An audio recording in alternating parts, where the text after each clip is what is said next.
रायपुर। राजधानी रायपुर के दक्षिण विधानसभा में जनता कांग्रेस जोगी पार्टी से प्रत्याशी प्रदीप साहू पहली बार मैदान में उतर चुके हैं। उन्होंने दावा किया है कि क्षेत्रवासी भाजपा और कांग्रेस से त्रस्त हो चुके हैं। इस बार वे नए चेहरे को मौका देने के लिए पूरी तरह से तैयार हैं और उन्हें क्षेत्र में जहां भी जा रहे हैं वहां पर जोरदार समर्थन और सहयोग प्राप्त हो रहा है। साथ ही उन्होंने बताया कि हमारी पार्टी स्वर्गीय अजीत जोगी के परिकल्पना को साकार करने के लिए पूरी तरह से तैयार है।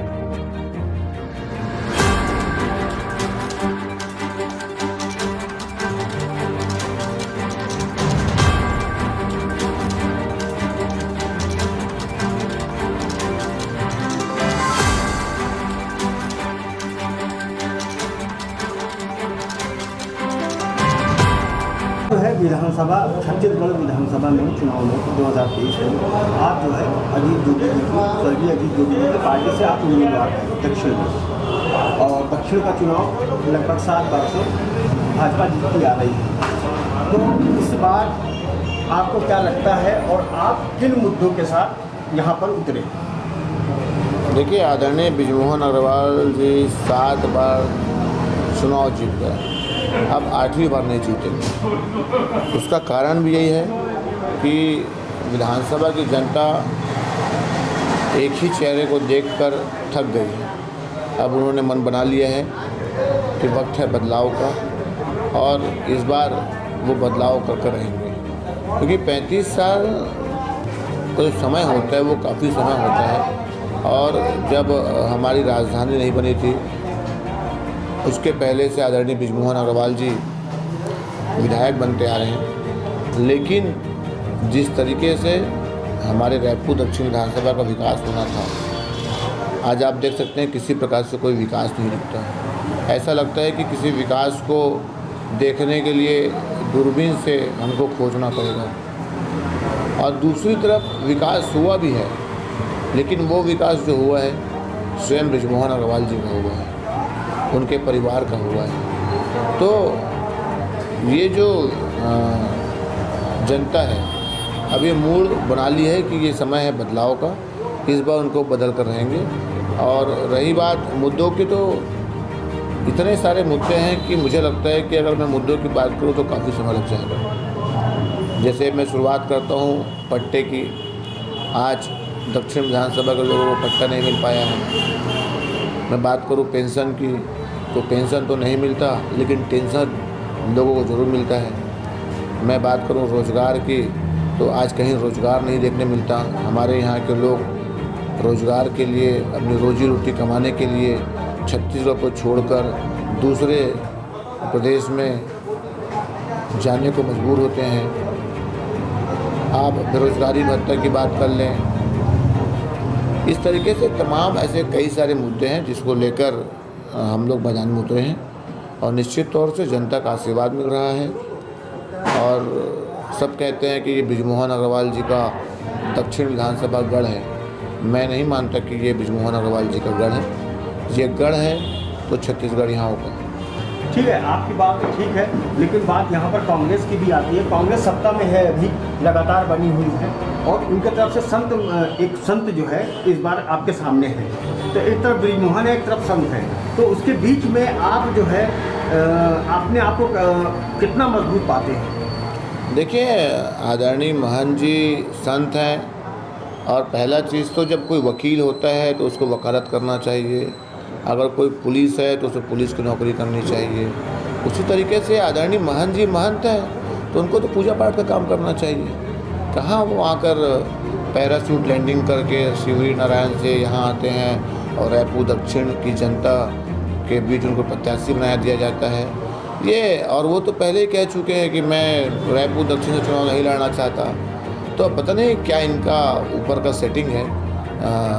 जब कोई चुनाव लड़ना ही नहीं चाहता रायपुर दक्षिण विधानसभा में, उसे ज़बरदस्ती हमको हमारे विधानसभा में थोप दिया जाता है। तो जनता जानती है, जनता जनार्दन होती है, और जनता ने ये विश्वास भी बना लिया है कि अब हमको किसको वोट देना है। और महंत जी शिवरी नारायण में रहते हैं, कभी कभी वो दुर्गाधारी मठ में आते हैं।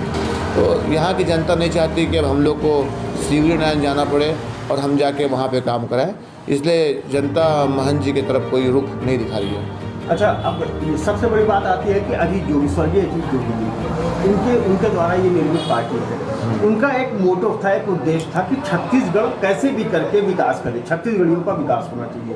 तो क्या आपको लगता है कि कांग्रेस के आने के बाद उनकी विचारधारा को कांग्रेस ने कुछ अपनाया है?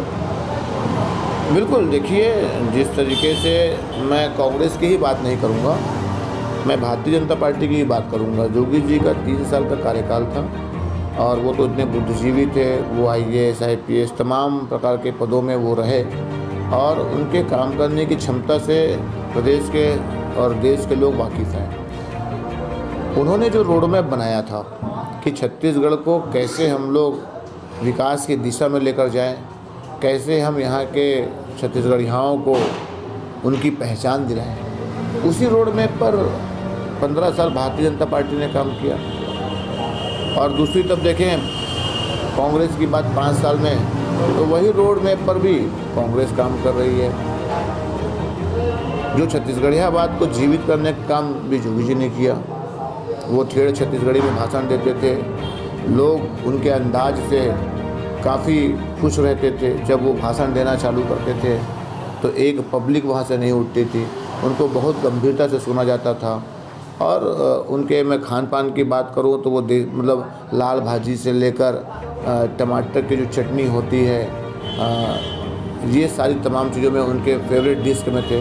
तो जोगी जी शुरू से छत्तीसगढ़िया व्यक्ति थे और ये लोग तो उनको कॉपी कर रहे हैं, मैं ये कहना चाहूँगा। अच्छा, अब आप जो स्वर्गीय जोगी जी के बाद आती है बारी अजीत जोगी जी की। अजीत जोगी जी अभी पार्टी की कमान संभाल रहे हैं, तो क्या आपको लगता है कि अजीत जोगी जी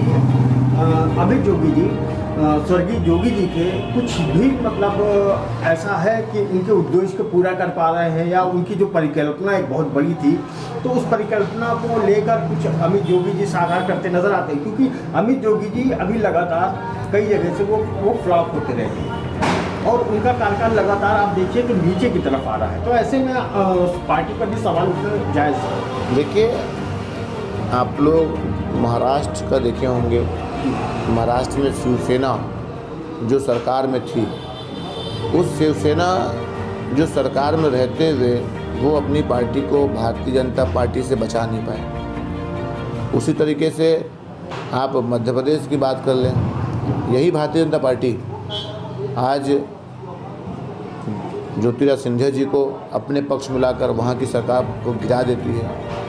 और हमको देखिए, हम लोग तो क्षेत्रीय पार्टी है, उसके बावजूद आज हम लोग अपने दम में चुनाव लड़ रहे हैं। नहीं, आपने दो राज्यों का उदाहरण दिया, तो क्या ये तीसरा राज्य का भी आप एक इशारा कर रहे हैं कि इस बात है कि छत्तीसगढ़ में भी कोई ऐसा ही भारतीय जनता पार्टी कोई ऐसा जो है एक मुश्किल आने वाली है? मैं वही कहना चाह रहा हूँ कि ये दोनों जो पार्टियां हैं, इनको भारतीय जनता पार्टी ने साम दंड भेद लेकर तोड़ दिया।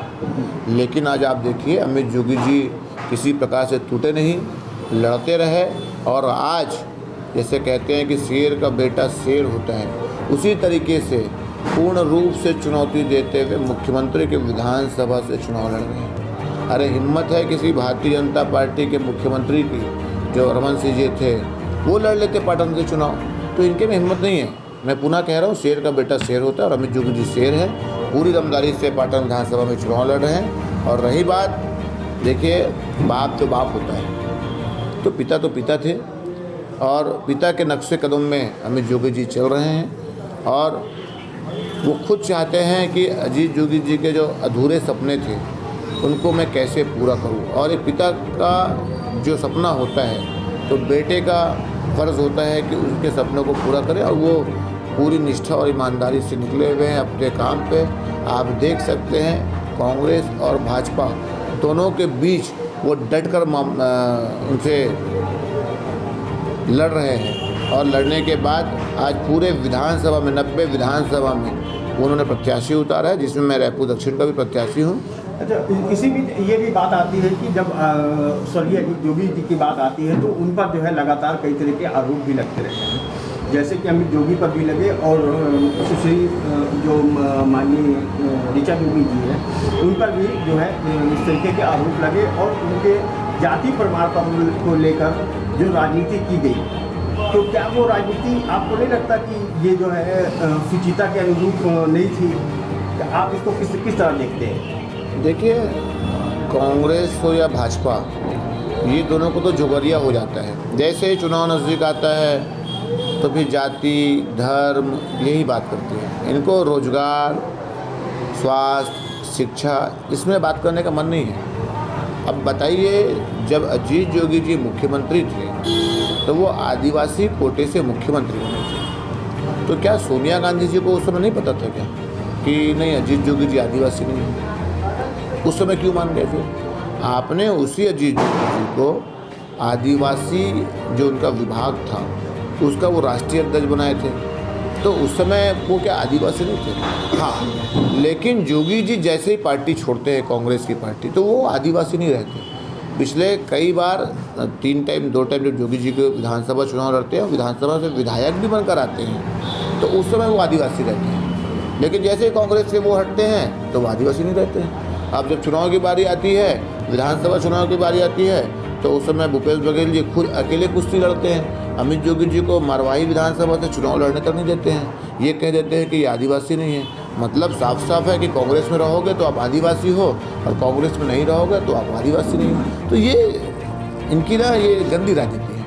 आप मैदान में किसी को लड़ने तो दो। जनता जनार्दन है, जिसको जिताना होगी जिताएगी वो, चाहे वो अमित जी हमारे जोगी कांग्रेस को जिता दे या भाजपा को जिता दे, कांग्रेस को जिता दे, वो जनता का मूड है, जनता तय करेगी। लेकिन ये डरते हैं लोग। अजीत जोगी के नाम से पहले भी डरते थे और आज भी डरते हैं। चलिए प्रदीप जी, आपसे बात करके बहुत अच्छा लगा। अब जनता के नाम आप कोई अपने दक्षिण विधानसभा के लिए एक संदेश दीजिए जो लोगों के दिलों तक पहुँचे, और हमारी ओर से शुभकामनाएँ। धन्यवाद। मैं प्रिय मेरे रायपुर दक्षिण विधानसभा की जनता से निवेदन करना चाहूँगा, आग्रह करना चाहूँगा कि मैं एक युवा हूँ और आपने एक 35 साल के विधायक को चुना और मैं उसी 35 साल का एक लड़का हूँ। और मैं आप सभी को विश्वास दिलाना चाहता हूँ कि एक 35 साल के विधायक से ज़्यादा ये 35 साल का आपका बेटा, आपका भाई अच्छा काम करके दिखाएगा। मेरे मन में बहुत उमंग और जोश है। आप मुझे एक मौका दीजिए, मैं आपके विश्वास में खरा उतरूँगा। 1 नंबर बटन दबाना है। हल चलाता किसान मेरा छाप है। प्रदीप साहू का निशान हल चलाता किसान।